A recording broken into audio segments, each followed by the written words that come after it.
배우자가 먼저 세상을 떠난 뒤 우리는 생각보다 빨리 어떤 선택을 하게 됩니다. 이제 누구와 살아야 하지? 앞으로 어떻게 살아야 하지? 자식에게 기대야 할까? 아니면 혼자 버텨야 할까? 하지만 이 중 절대 하면 안 되는 선택이 있다는 것 알고 계셨나요? 바로 그 선택이 평생 소중히 지켜온 자녀와의 관계를 서서히 무너뜨릴 수 있고 당신의 자존감까지 흔들리게 만들 수 있습니다.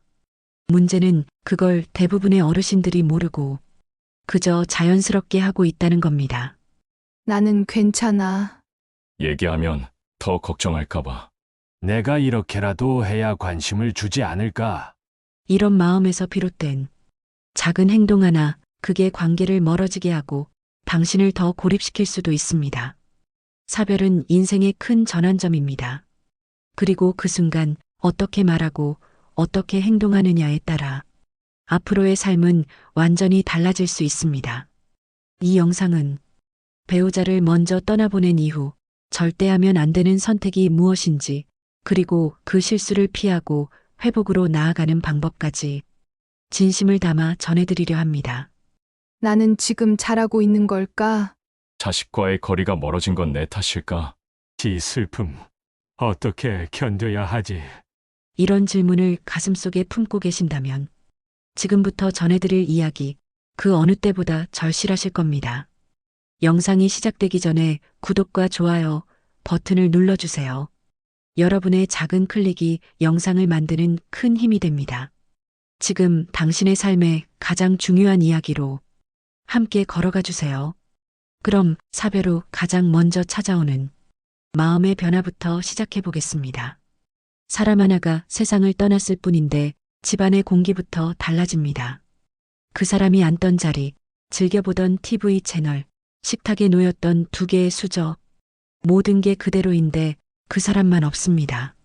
그때부터 마음 안에 익숙지 않은 감정들이 찾아오기 시작하지요.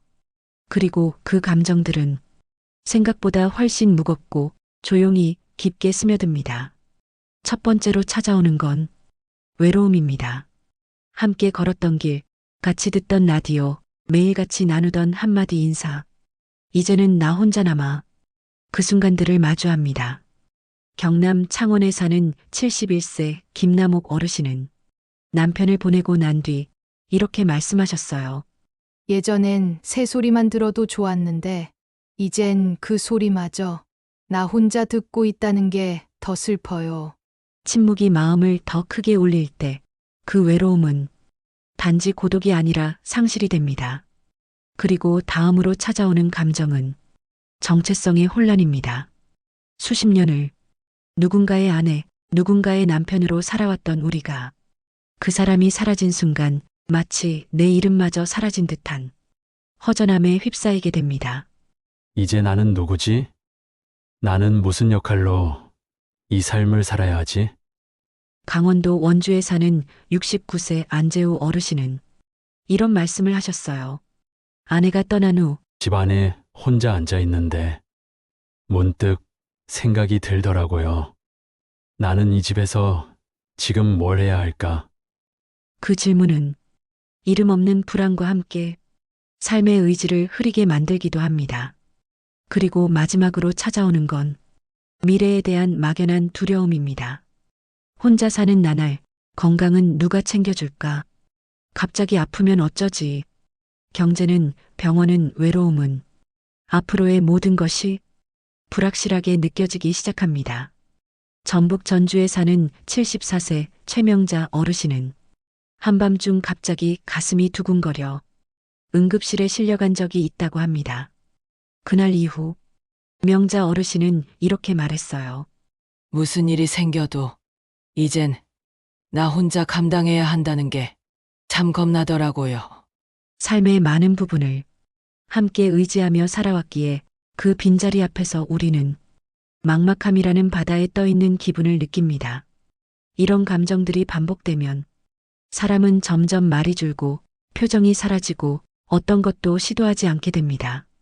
그리고 그 고요한 침묵은 주변 사람들과의 관계까지 조용히 끊어지게 만들죠. 하지만 이 모든 감정은 결코 이상한 것이 아닙니다.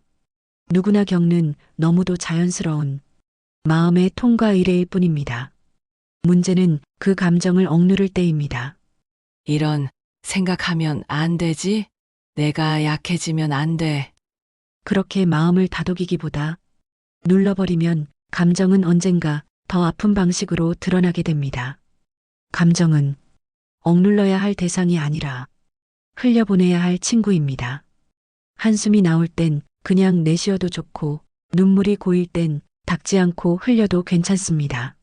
생각이 많아질 땐 잠시 그 자리에 그냥 있어도 됩니다.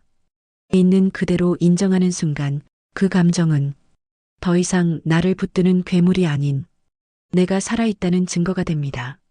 그리고 그 감정을 품고 나면 우리는 문득 가장 가까운 사람과의 관계를 돌아보게 됩니다. 이제 그 감정들이 어떻게 자녀와의 관계에 영향을 주는지, 그리고 우리가 그 속에서 무심코 저지르는 실수들을 함께 들여다보겠습니다. 사별 후 우리는 자녀에게 더 가까이 다가가고 싶어집니다. 그만큼 허전하고 그만큼 마음 둘 곳이 사라졌기 때문이지요. 그래도 우리 아이들이 있어서 다행이야. 그 말은 너무나 진심이지만 때로는 그 진심이 자녀에겐 부담이 될 수도 있습니다. 이제부터는 자녀와의 관계를 어렵게 만드는 5가지 무심한 실수에 대해 함께 짚어보려 합니다. 그리고 그 안에는 우리 스스로도 미처 몰랐던 외로움의 흔적이 숨어 있을지도 모릅니다. 첫 번째는 감정을 지나치게 감추거나 외면하는 것입니다. 난 괜찮아. 그냥 잊고 살 거야. 이렇게 말하면서 속마음을 꽁꽁 감추는 어르신들이 많습니다. 하지만 자녀는 그런 말을 들을수록 어떻게 위로해드려야지.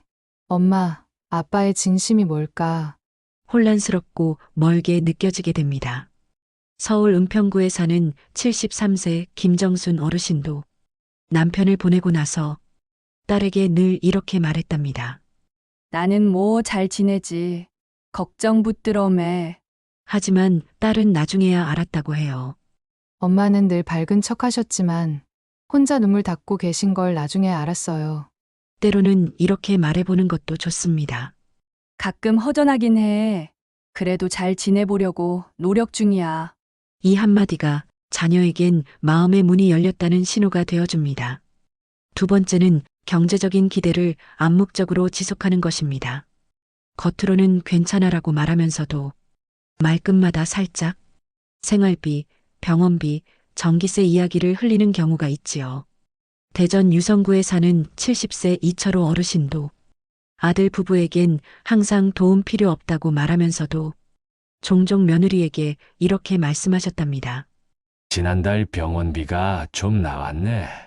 아유, 요즘 전기세는 왜 이리 많이 나오는지.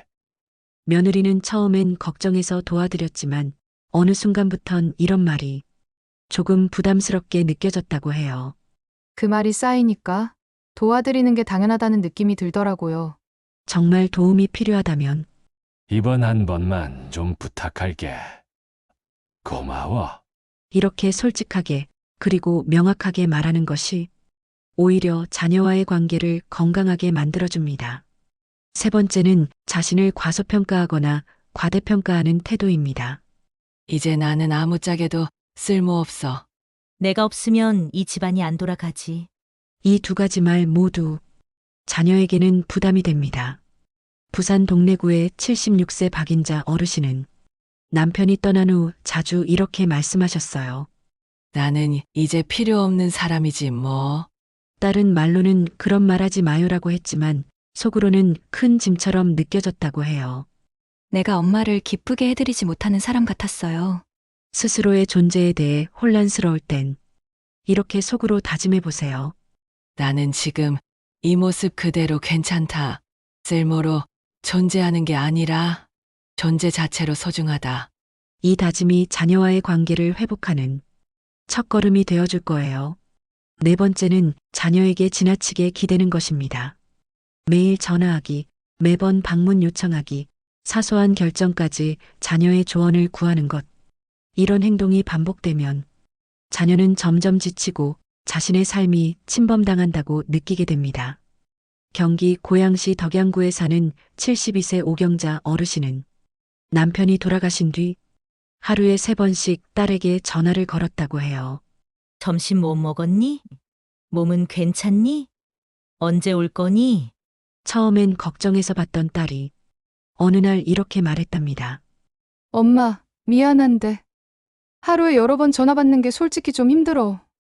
자녀는 내 전부가 아니라 나는 자녀 삶의 일부라는 인식을 갖는 것. 그게 서로를 지켜주는 거리감입니다. 정해진 시간에 통화하기, 간단한 안부 문자로 인사 나누기. 그렇게 적당한 그리움이 관계를 더 오래 지켜줍니다. 마지막은 무기력하게 스스로를 방치하는 것입니다. 식사도 제대로 안 하고 씻지도 않고 하루 종일 누워만 있는 모습은 자녀에게 걱정을 넘어서 죄책감과 무력감을 줍니다. 광주 남구에 사는 75세 장종대 어르신은 아내가 떠난 후 며칠씩 같은 옷을 입고 누워만 계셨다고 해요.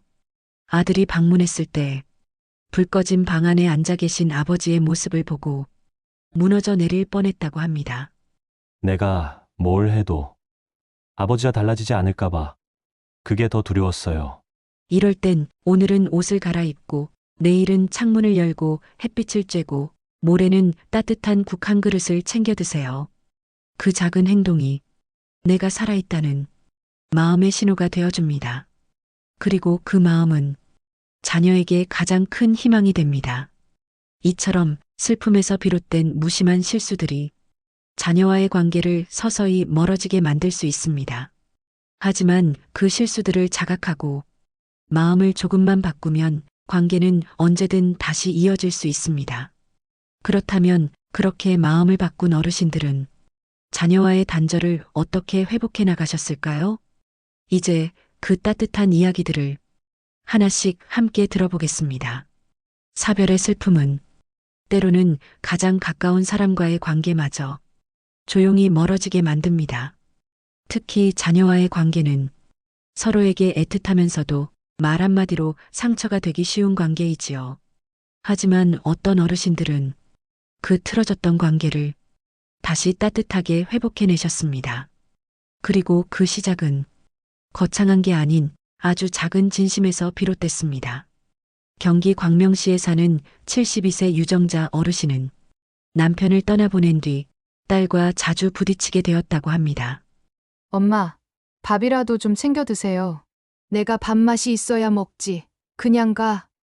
서로를 걱정하는 말이었지만 표현이 다르다 보니 서운함만 쌓였고 결국 딸은 연락을 끊었습니다. 한 달쯤 지난 어느 날 정자 어르신이 먼저 딸에게 전화를 걸어 이렇게 말했어요. 내가 너무 힘들어서 너한테 제대로 말도 못하고 화만 냈던 것 같다. 미안하다. 그 말에 딸의 목소리가 떨렸답니다. 엄마가 그렇게 말해주실 줄 몰랐어요. 사실 저도 미안했어요.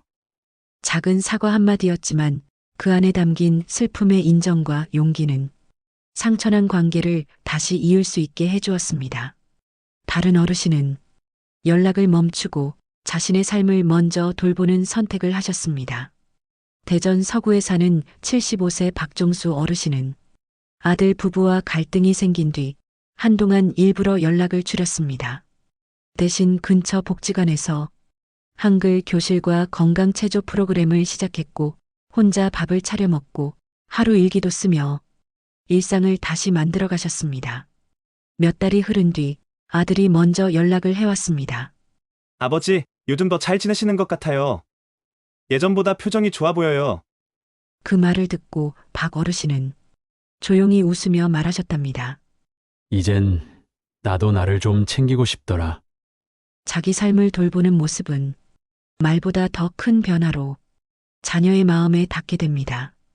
또 어떤 어르신은 억지로 붙잡지 않고 기다리는 선택을 하셨습니다.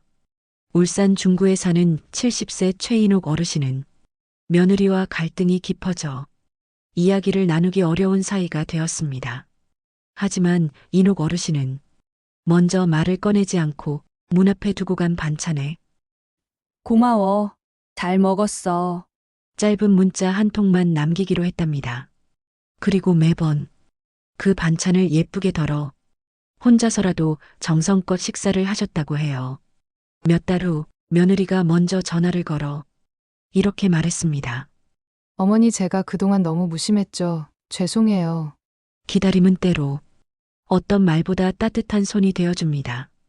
마지막으로 밥상이 다시 관계를 이어준 어르신도 계셨습니다.